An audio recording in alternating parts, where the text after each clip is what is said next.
the great problems that the world is facing. And we really have, just a fantastic guest, so knowledgeable about this issue, and to help us with that, and that is Kevin Rudd. For those of you who don't know, he got a degree, graduated in Chinese studies, and is fluent in Mandarin. He was elected to the Australian as a member of parliament in 1998. He became a leader of the Australian Labor Party in 2006, then became prime minister, which he served from 2007 to 2010. He became foreign minister in the latter parts of that Labor government until 2012. A short stint back in prime minister until 2013. And since he left politics, he's been studying these very issues at the Belfer Center at Harvard, and last year became the CEO of the Asia Society. Prime Minister, welcome to Duke, and thank you so much for being with us. Thanks very much, Professor. I'm glad it's sunny in Durham. In New York, where we are in the Asia Society, it's far from sunny, so we're envious of you. Okay, well, next time we'd love to have you in North Carolina and come to the spring or the fall, and you can enjoy our good weather. The core reason, the timing of this event is really focused around the publication of this book, which you see over Kevin's shoulder, but I have my copy here, The Avoidable War. I was telling our guests that how much I enjoyed reading it and how it's very accessible. So if this is something that interests you and you want to get into it in more depth, I'm sure it's available at independent bookstores near us.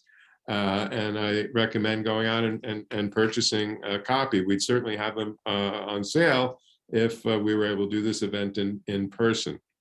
But before we dive into the China issues, I was really interested, here you have this, storied career in politics, and then I learned that you're a China expert. And I just maybe tell the students, tell our audience a little bit about what attracted you to study China, to live in China, different parts of it for much early parts of your career, to learn Mandarin, and so on. And also you have interacted a number of times with Xi Jinping, and I'd love to hear a little bit from the personal side about that before we dive into the policy. Well, thank you very much again for the invitation to speak with your students at Duke. And I look forward to joining you in Durham and North Carolina when the opportunities present. How did I get started? Maybe some of your students are a bit like me. I grew up on a farm in rural Australia, and my parents were not even high school graduates in those days. And so growing up on a farm, I discovered that I really had zero interest in a career in Australian animal husbandry. And I used to disappear to distant parts of the property on a horse with a book under my arm. And we had a small bookshelf and a few books there, mainly Reader's Digest, but a few of them were on China. And as a little kid in a small country school, I started getting interested in this crazy part of the world. Cut a long story short, when I graduated the local high school, I decided that I'd like to wrap my head around this country, and to do that, I needed the language. So then I went to the Australian National University, did 5 years of classical Chinese and modern Chinese. And then back in those days, and I'm talking about the 80s here, you're essentially unemployable as a China expert because the great China economic revolution had barely taken off. And so I applied to join the Australian Foreign Service. I didn't even know what a foreign service was, but someone told me I should join. So I applied, and to my great surprise, I got in. As a result of that, I ended up living extensively across China for quite a number of years. Period in Hong Kong, period in Shanghai as acting consul general, working on politics in our embassy in Beijing. So that's kind of connects the two worlds that you've asked about, Professor. Wonderful, thank you. So you sketched out the history of the U.S.-China relationship, and folks can read that in the book. But ultimately, you explain, before we dive into the world of Xi Jinping, that that there is a large-scale distrust on both sides. That the relationship, is based on, and any relationship that lacks trust has dysfunction. If you could help us understand, looking from the perspective of the lenses of both countries, looking at how China views the U.S. in terms of how it's been treated historically, geopolitically, that's led to this moment when we're so mistrustful. And then similarly, why is it that, how does the US see China, and why has the distrust brewed in the US towards China as well?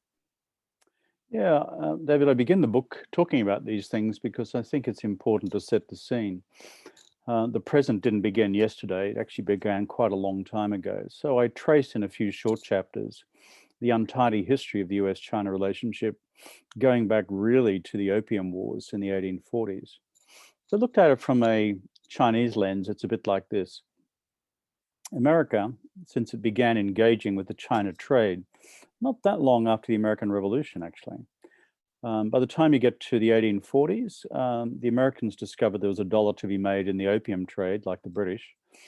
And so from a Chinese lens, the first engagement with the United States was not one of the virtuous New Republic, but one which was plying the evil crop to the Chinese masses.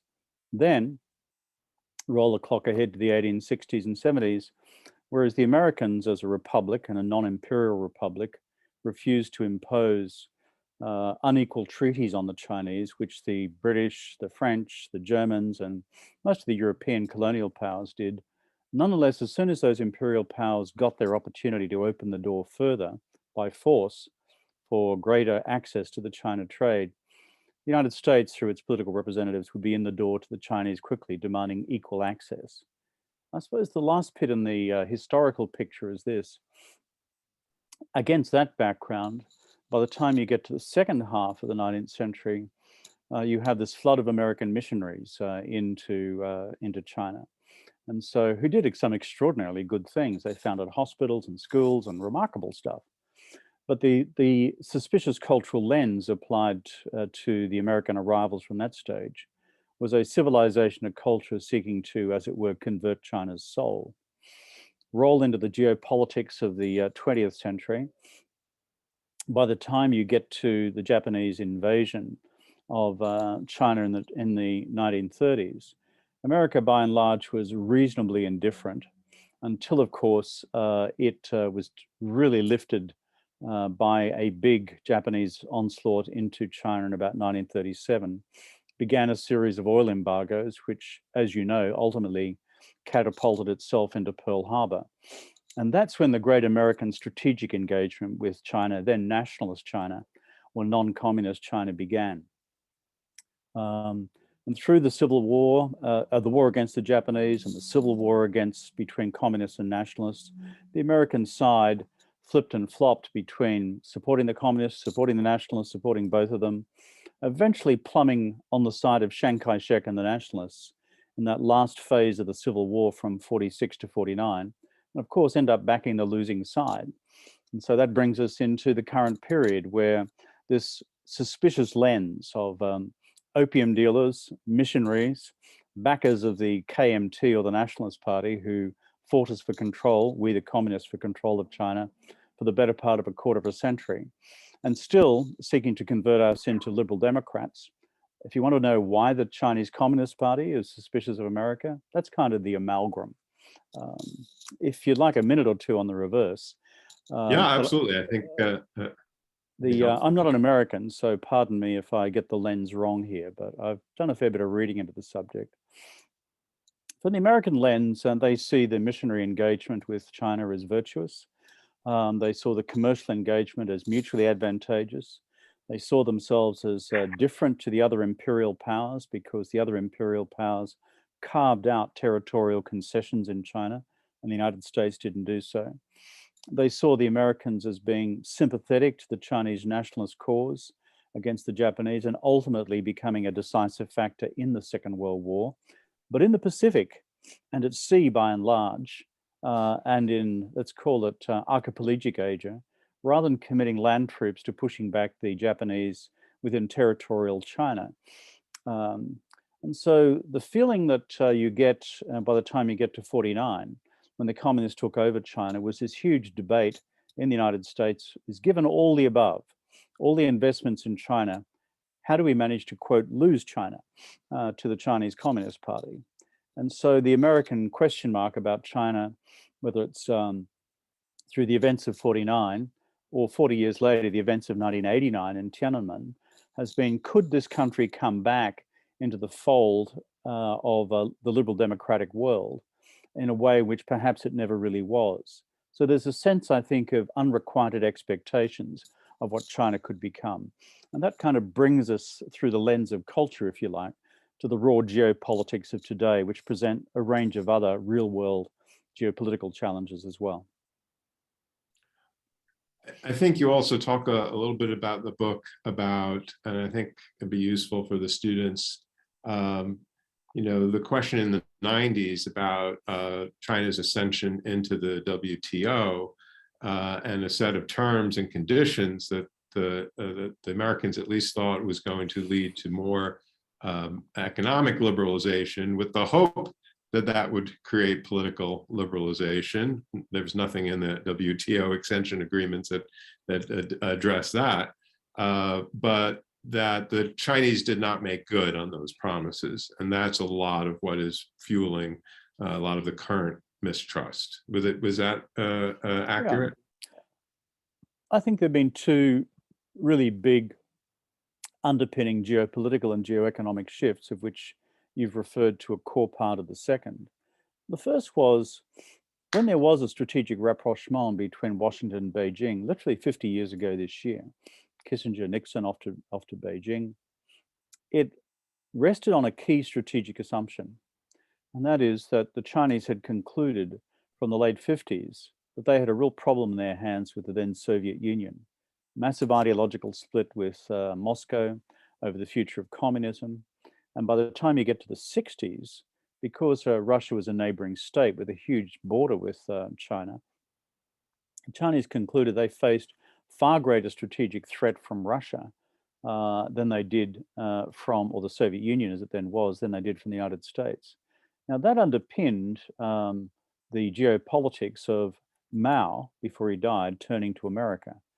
And of course, Deng came in on the back of that and then went into a second phase, which is not only if we turn to America to deal with the Soviet challenge, but even when the Soviet Union collapsed in 91, the Deng and his economic reform team saw in America and its support for WTO membership and through access to the American market and to the global market, an opportunity to turbocharge China's economic modernization and growth.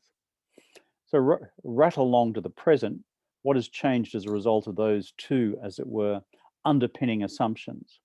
Well, since the collapse of the Soviet Union in 91, incrementally, bit by bit, the China-Russia relationship has improved to the point that they resolved their disputed border. And if you look carefully at Xi Jinping's recent statement with Vladimir Putin in Beijing, just before the invasion of Ukraine, they define their strategic relationship now as one without limits. Now, this is a huge arc of change since 1959 and the beginning of the Sino-Soviet split.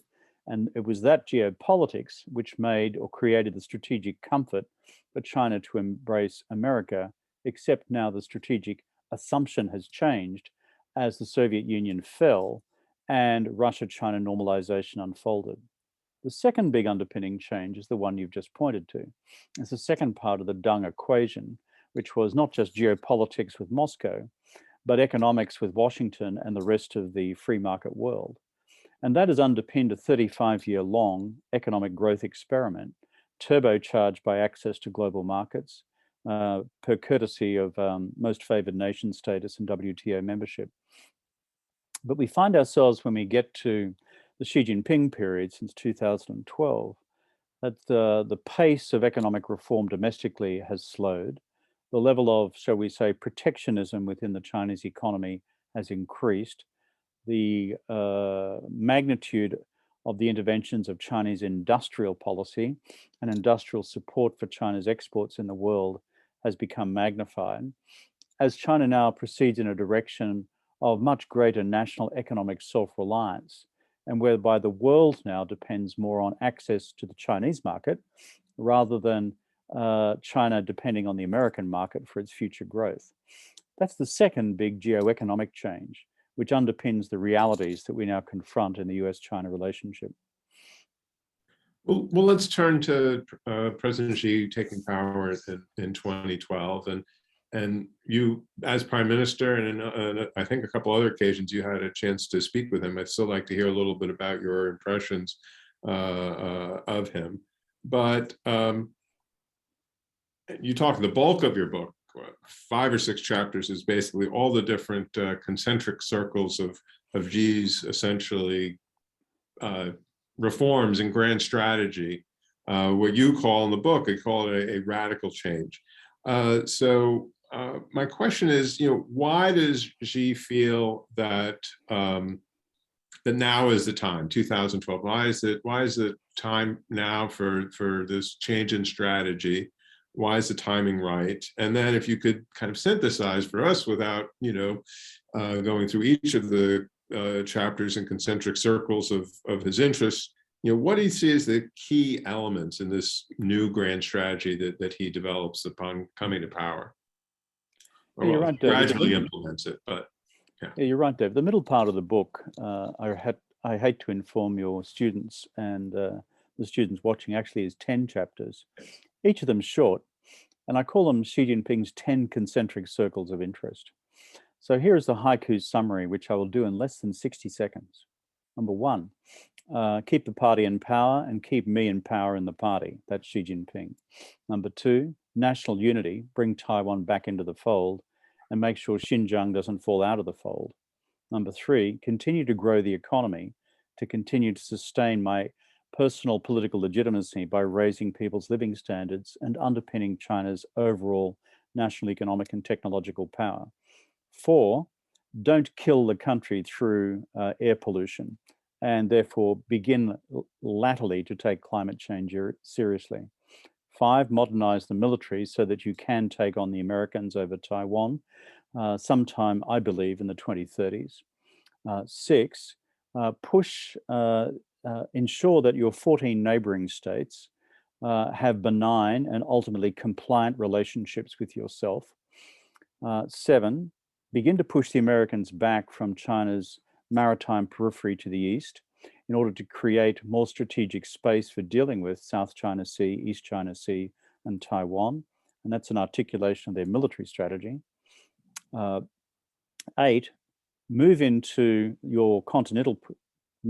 your continental periphery in Eurasia through the Belt and Road Initiative and occupy an area in terms of your geoeconomic influence and geopolitical influence where the United States is not present in that vast expanse from Kazakhstan through the Caucasus and into Eastern Europe. 9, expand your engagement with the rest of the developing world, in particular Latin America and Africa, through your development program and through your investments in critical infrastructure, because their votes are always handy in United Nations forums. And number 10, rebuild and, shall I say, redevelop the international rules-based system in a manner which is more compatible with Chinese institutions, interests, and values, in a way in which they saw America do in the post-war period when they created the UN and the Bretton Woods institutions.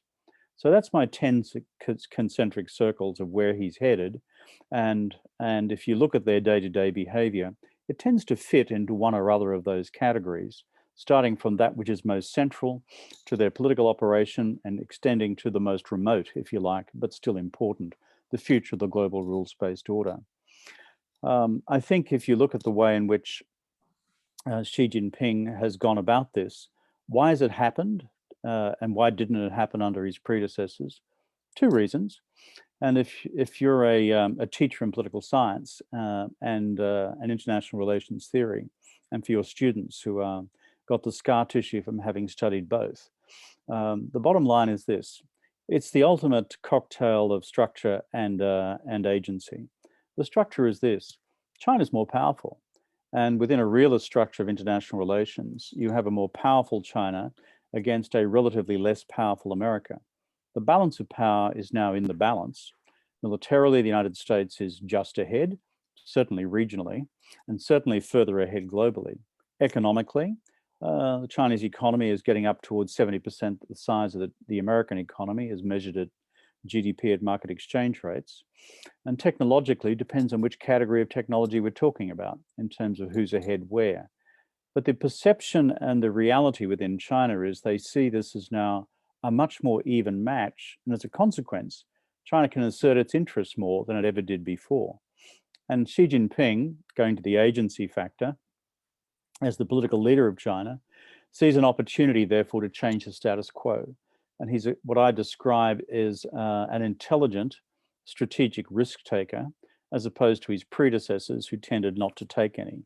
He continues to push the envelope in order to bring about a real change in China's national and strategic circumstances. It's a cocktail of those two factors. Okay, well, that's great. And thank you for the 60-second version of 10 chapters, but it was really great. I don't want to go through all of them, but I do want to talk about the one that really leaps out to me, especially because we're talking here about the avoidable war. And if you look at the key flashpoints, they are Taiwan, South China Sea, East China Sea, and North Korea, I think, nuclear program and other relations. But I wonder if you could comment on the centrality of Taiwan to this part, from a perspective of how important it is to the Chinese identity and the identity of the Chinese Communist Party, and how it's related to how it's so critical to China essentially believing it's taking its rightful place in the world order. Yeah, I think there are two elements in the political psychology of Taiwan. The first is more general, and that is, given China's perception of itself through the lens of history as a global great power, at least prior to the Opium Wars in the 1840s, where we began our discussion this evening, that China sees itself now in this long historical cycle of recovery and returning to what they describe in their own language as the great renaissance of the Chinese nation. 中华民族伟大复兴. And this is kind of a phrase which gets laced into everything that you read in Xi Jinping's worldview. That's the background.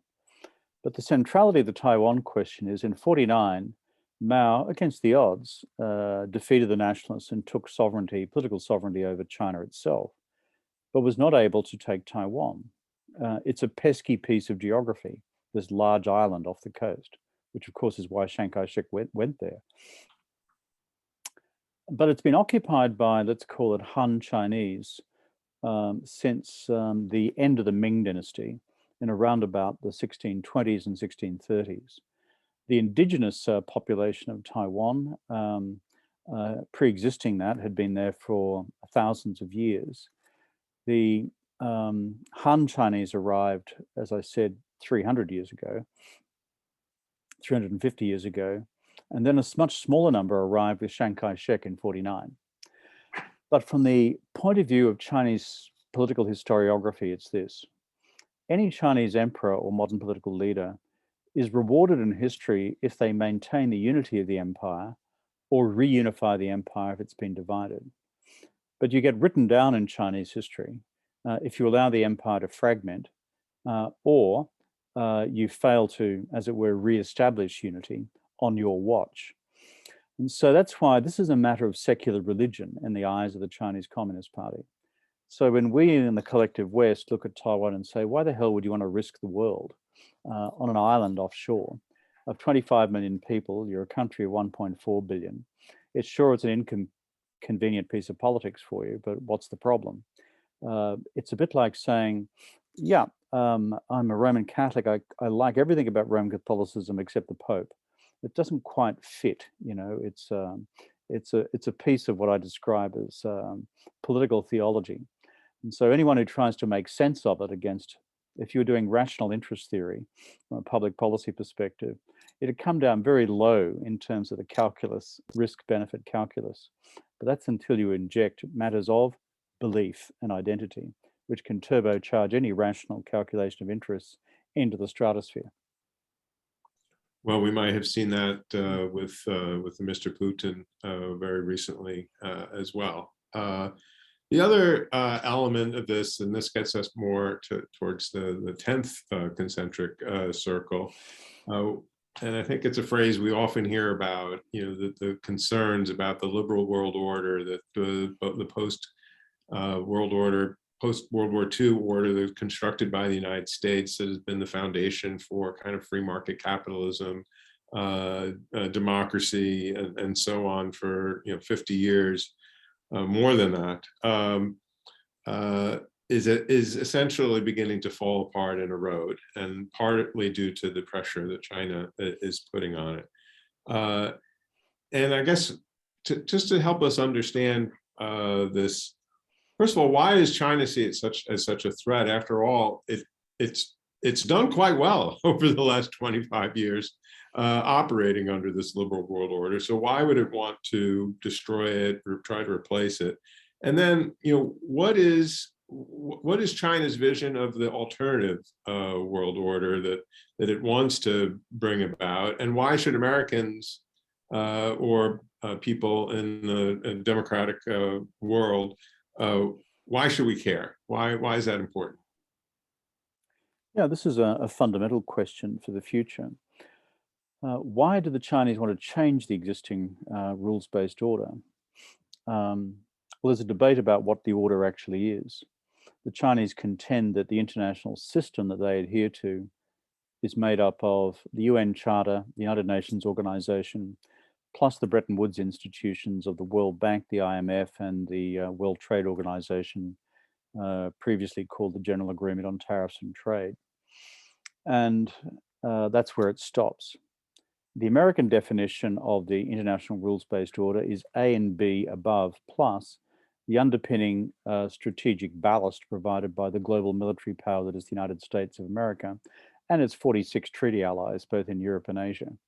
So that's the kind of contending view. And so if you want to see this, if you're students and want to have a look at this on show for the world, have a look on YouTube at the exchange between Yang Jiechi, who is Xi Jinping's principal foreign policy advisor, and Tony Blinken, the US Secretary of State in Anchorage, Alaska, about 3 months ago, where you see, frankly, all this being said in as blunt terms as I've just described. And for the first time, it was what they call cinema verite for geopolitics. It was out there loud and proud. There's a second reason why the Chinese do not view the order favorably, and that is they claim they had nothing to do with its authorship. Technically, that's wrong. Nationalist China did, and they inherited nationalist China's position in the UN, for example, and then in the Bretton Woods institutions. But communist China was not part of the drafting committee. And of course, they had not control of China by then. They were still a guerrilla outfit in northern China. Thirdly, though, you go to the substance questions. And there are two things which I think the Chinese are concerned about. One is, if you delve carefully into the Chinese texts, they too understand that orders only exist if there is an underpinning geopolitical power which sustains them. Orders rarely exist simply on the basis of the fabric of an international agreement entered into by a number of states without, shall we say, any possibility of geopolitical enforcement by a dominant power or a number of dominant powers. So if you read the Chinese text carefully, they want to become that new anchoring power of the order for the future. And there's some fascinating textual work which is being done on recent statements by Xi Jinping and his abstract concepts of the replacement order in terms of that reality of Chinese power being at its fulcrum. And the final thing is this: it's not just a vanity project, we want to be there. It's not just a power project, we want to be the fulcrum of it, unlike the United States. It's also a material interest and values point as well, because they see the United States as having benefited enormously, particularly financially and economically, from having been the architect of the post-war order, and they would like to derive similar advantages for themselves for the future. And on the flip side, to have an order which does not challenge their values as the current order hasn't challenged American values. The Universal Declaration of Human Rights, for example, in 1948, co-drafted by Eleanor Roosevelt, reflects very much an American worldview on human rights, but it's co-signed by 50 inaugural member states of the United Nations, and a brilliant document to this day. Secondly, however, the Chinese contest elements of what the Human Rights Declaration says about, for example, the notion of democracy and the innate rights of individuals. And what they would like is to amend the key provisions of these normative statements within the UN system and within the international legal system, so that there is less intrusion against governments, paramountcy of the sovereignty of the state rather than the sovereignty of the individual, and for that to be recognized in the architecture of a replacement system. So you ask, why should that matter to the rest of us? I think that kind of answers itself.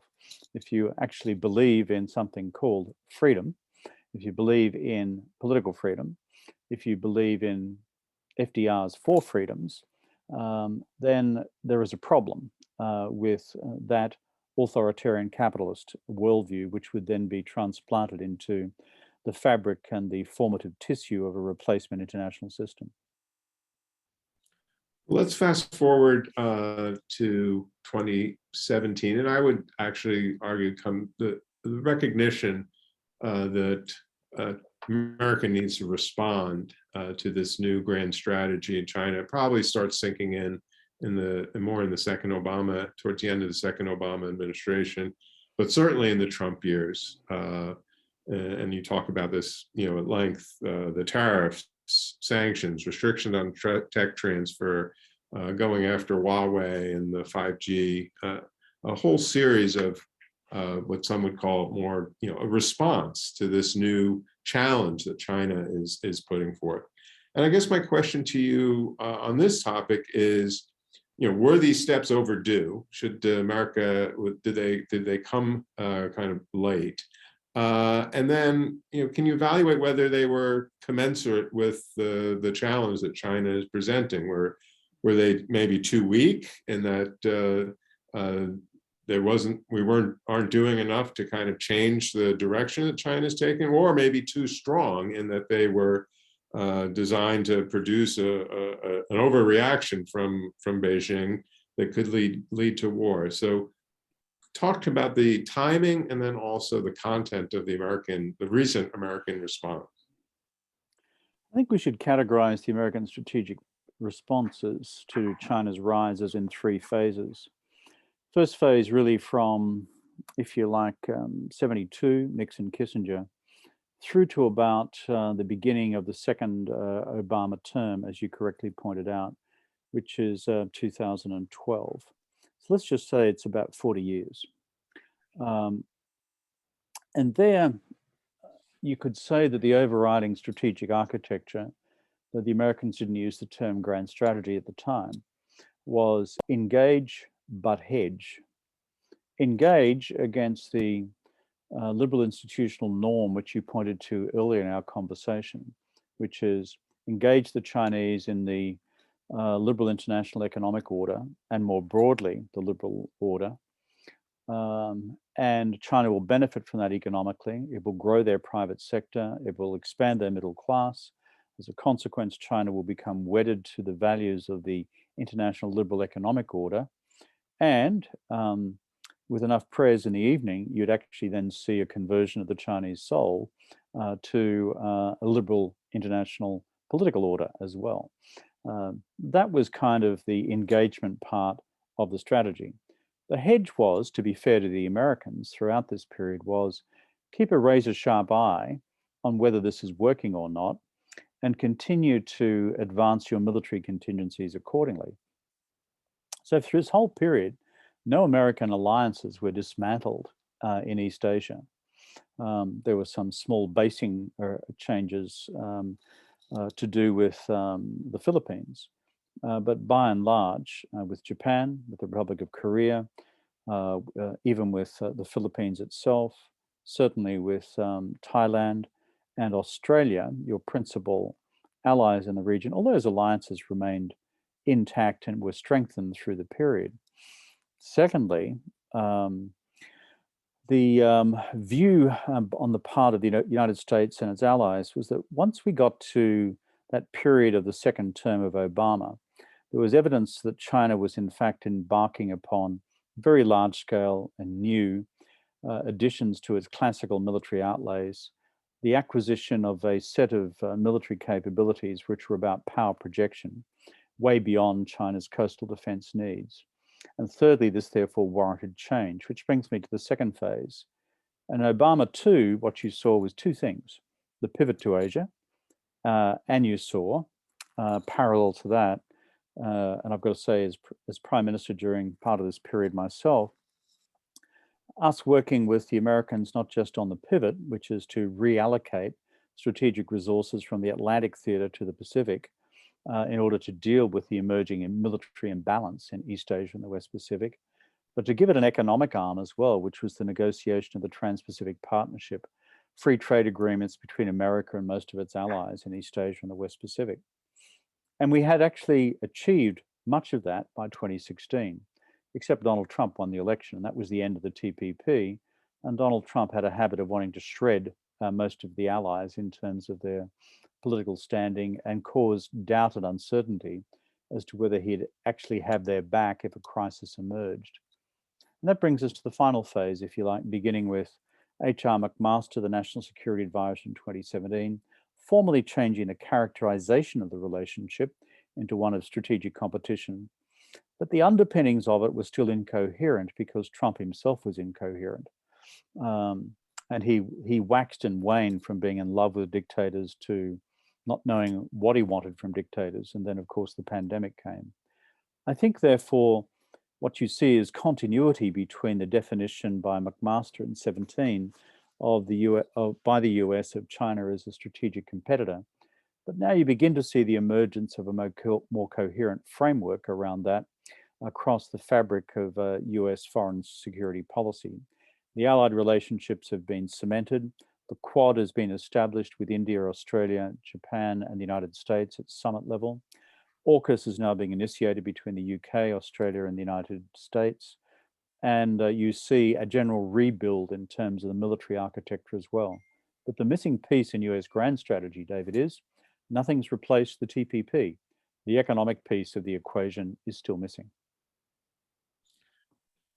Yes. So your thesis of the book is that these two strategies, these two grand strategies, the United States pushback, the strategic competition, and the grand strategy that Xi Jinping essentially to replace the liberal order, has a very high risk of resulting in armed conflict. And I'd love to be able to talk at more length. I understand you have a 6:30 stop, but you diagnose, or you propose a method for trying to avoid these two parallel strategies leading to conflict, in which you call managed strategic competition. So before we turn to questions from our audience and students start getting Paige's attention and developing your questions, tell us a little bit about how you think we can avoid an inevitable, this avoidable war. What are the steps that need to be taken to tamp down the potentiality for conflict? We know the strategic competition is going to continue. That's inevitable. But how can we manage it in such a way to avoid the worst consequences for both countries and, of course, the world? Well, right now we are in a period of strategic competition, whether we like it or not. The Chinese don't describe it as such. Even the Biden administration doesn't use the same language as the Trump administration. But if you strip away the language and look at the reality, it looks pretty competitive to me, because there's a competition on for who becomes the dominant power, militarily, economically, and technologically, in the Asia Pacific, the Indo-Pacific, and in time globally.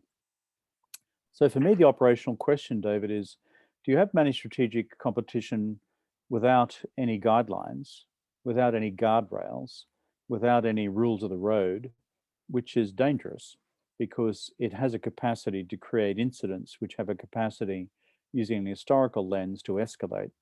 And therefore, once you've got escalation, you often have conflict. When you've got conflict, it can turn into war. So that's one way of going. And the book actually outlines a number of scenarios as to how such a war could actually evolve. And what we can safely say, learning from history, that being the history of the First World War, is that when these wars erupt, they have a habit of fundamentally rewriting geopolitics for another generation or more. The alternative, which I've outlined in the book, is called managed strategic competition. And it's got 3 simple principles, maybe 4, and I'll stick to my 60-second rule. What are they? 1, strategic red lines. There's about 5 of them in this relationship. Taiwan, South China Sea, East China Sea, cyber and space. At present, there are no rules of the road here. It's just push and shove and see what happens when the other mob push back. I find that pretty dangerous in the current period. And particularly when you start to have AI and algorithms running decision-making timetables and frameworks for complex weapon systems. So my idea there is identify each side, your key and core strategic red lines within those 5 categories and the sub-issues within each of them. And at a very high level, privately, confidentially, and diplomatically, communicate those between the national security advisors of each country. It's not that you'll reach agreement on them, you won't, but by a transparent indication of what is intolerable, you are making it very plain that if you cross over that line, there will be a response of one form or another. Number 2, if you do that, you then have an opportunity to say that in the rest of the relationship, continued military development, foreign policy footprints expanding, economic competition across the board, technological innovation, ideological debate, conflict, contest for the world of ideas that we discussed before, and may the best system win. And then thirdly, still carving out political space for a set of areas of continued strategic collaboration, where it is in the both interests, both the national interests of each side, to in fact work with each other because there's no alternative. Climate change, the next pandemic, because we screwed up so badly on the last one. And then thirdly, continued global financial stability, because these are the 2 largest financial systems in the world. And the dot point underneath is have as policemen of the relationship the national security advisors of each country operating within this jointly agreed de minima framework. And that will not eliminate risk, but it may well reduce it. Back to you. Okay.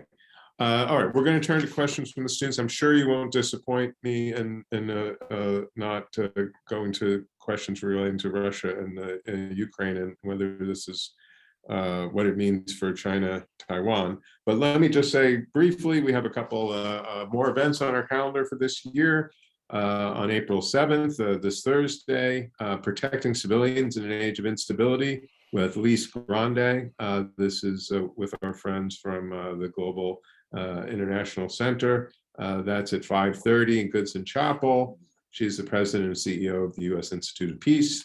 And then Government Reform in a Time of Political Polarization, the case of the U.S. Postal Service, a conversation with the Postmaster General Louis DeJoy, and that is next Tuesday, April 12th at 6 in Rubenstein 200. So please join us. And also, I would just want to extend my welcome to the new members of the AGS Council, just selected, and welcome, and we look forward to getting to know you more next year. So with that, let's go to Sam Reynoldson. Hi, thank you for your time, sir. I wondered if you could go into, I'm not going to ask about Ukraine and Russia, unfortunately, but I wondered if you could go into a little bit more detail about Chinese political philosophy and how that compares to liberal philosophy that we kind of have in the United States. Yeah, I think it's a really good thing to study, Sam. And it's worth spending some time on it. For my sins, I spent 5 years on this subject. our course was called Yao to Mao. Yao and Shun are the two mythical founders of China, dating from about the 5th millennium BC. And Mao, of course, is Mao. And there's this complex evolution of political thinking. There are three things I'd point to in Chinese political philosophy, apart from the major domestic schools of philosophy, which are characterized as Confucianism, Taoism, and legalism. Confucianism is a political and social philosophy established around a set of hierarchical relationships. Taoism is more of a contemplative philosophy about maintaining balance in your life. And legalism is what I describe as the Chinese equivalent of Machiavellianism. And those three traditions have contended against one another over, frankly, the 5,000 years of recorded Chinese history. Internationally, in terms of China's concept of dealing with others, there are probably three schools of thought to bear in mind as well, and they have some relationship with the ones I've just referred to. One is what's called all under heaven. There's a Chinese phrase for this. It's called 天下主义. Your Chinese students, I see some on screen at the moment, will understand what it means. 天下means all under heaven. And basically, it's a Sinocentric view of the world, which says it's only through the Chinese emperor maintaining harmony between heaven and earth that order can be maintained in the empire and beyond the empire. And within this whole world of all under heaven, there is the Middle Kingdom, made up of China, but also then there are various degrees of barbarian lands beyond China. The inner barbarians, the middle barbarians, and the outer barbarians. I'd be pleased to know, David, that you and I are both outer barbarians. Second school of Chinese international thought is what emerged really in the Ming and the Qing dynasties from about the 14th century on. And it's called the tributary state system. It's an extension of all under heaven, in the sense that if you were having engagement with these barbarian states, and we're going to trade with them, then it could be done reciprocally, but on the basis of a clear hierarchical relationship whereby the emperor of the Middle Kingdom was at the apex of everything. All the others came in to deliver tribute, hence tributary states, and then trade was authorized. This applied particularly to countries like Vietnam, Japan from time to time, certainly Korea, and those cultures and civilizations within the broader Confucian world. And the final one, linked to the legalism that I referred to domestically, which is called, as I said, is best described as Chinese Machiavellianism. There's a school of quite brutal realist tactics to be applied in military campaigns, anchored in what's called the 7 Chinese military tactics, anchored in deep principles of deception.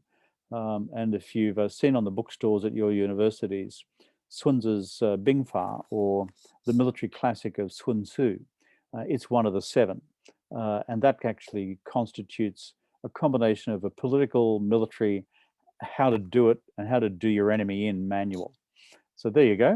There's some domestic philosophy, international philosophy. You'll find anchorings for what China does today in a number of those before you get to Marxism-Leninism, which is a different box of tricks altogether. Well, let's try to get as many questions in as possible. So if you could make a short that doesn't span the scope of 5,000 years of philosophy, that would be great. And we'll go to Laurel Holly. Hello, thank you so much for being here. I'm a student of public policy and Asian and Middle Eastern studies.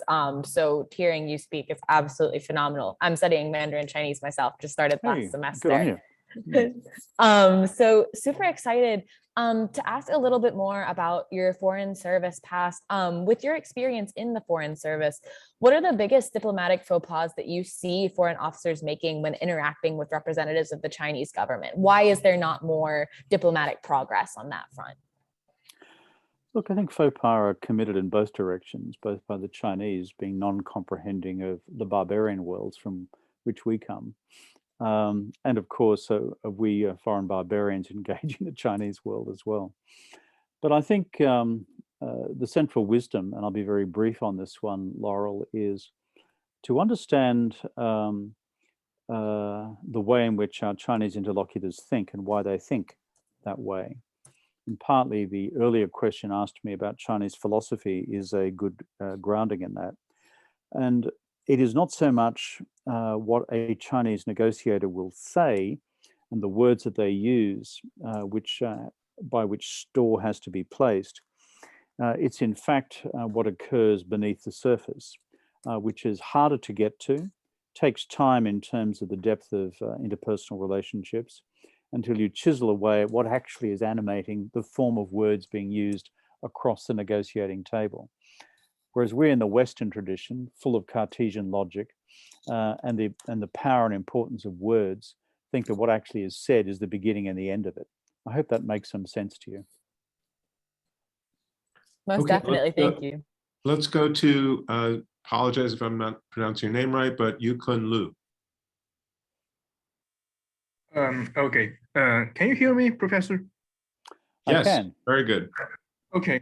Thank you very much. And try to make your question concise so we can get others in as well. Okay. Okay. I just wonder what's Mr. Law's opinion on Xi Jinping's regime, especially his prospect for future, because his regime is very personalized from my point of view, because he is much more powerful than his predecessors. So what will happen if his regime ends? That's my major question. OK， 我谢谢小陆提出的问题，不错，也很尖锐，也是比较敏感。I just said the question is a good question and it's a sensitive question. I think in the tradition of the post-Mao Communist Party, Xi Jinping has accumulated more personal power to himself than any previous Chinese leader, either Deng, Jia Ziyang, Hu Yaobang, or Jiang Zemin or Hu Jintao. Secondly, Deng Xiaoping set in force a series of principles around collective party leadership, whereas this has turned into individual leadership. Thirdly, Deng walked away from Mao's personality cult, whereas in Xi Jinping, there is a lot of cult of personality these days, Ge and Chongbai. And so, therefore, this is a new type of leader that we haven't seen really in the previous 40 years since 1978. Your question is what changes if he ceases to be leader? I suppose I'd simply say this. Looking at the 20-party Congress, which is due this November, I think on the balance of probabilities, Xi Jinping will be reappointed. He therefore breaches the 2-term limit set by Deng for people occupying the position of General Secretary. He would hope, I think, to be leader through until 2035, by which stage he'd be into his 80s. Thirdly, however, it will create reaction within the system because not everybody in the Chinese Communist Party approves of the cult of personality. They do not like the concentration of power.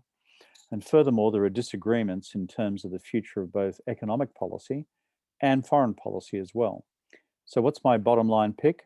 You'll get reappointed, but you'll find reaction beginning to grow over time. Thank you. Jasper Lu. Yeah, thank you so much, Prime Minister, for coming to speak. It's actually really interesting. I have family in China and Taiwan, so it's definitely good. fun to talk about all that. But yeah, my question was more about COVID-19, specifically how China's response to COVID-19 might affect their grand strategy with the world. You know, their like zero COVID policy has kind of, it's definitely shaped their domestic policy. It's going to have a huge effect domestically, but it might not be so clear like in the foreign policy sense. So what do you kind of think those effects might be? Yeah, it's gone through 3 quick phases. The first was the oh my God phase, which is we've created this thing and we better not be transparent with the world about where it came from, which is it came out of Wuhan, we all know that. And it became a real crisis of regime legitimacy in the first 3 months of 2020.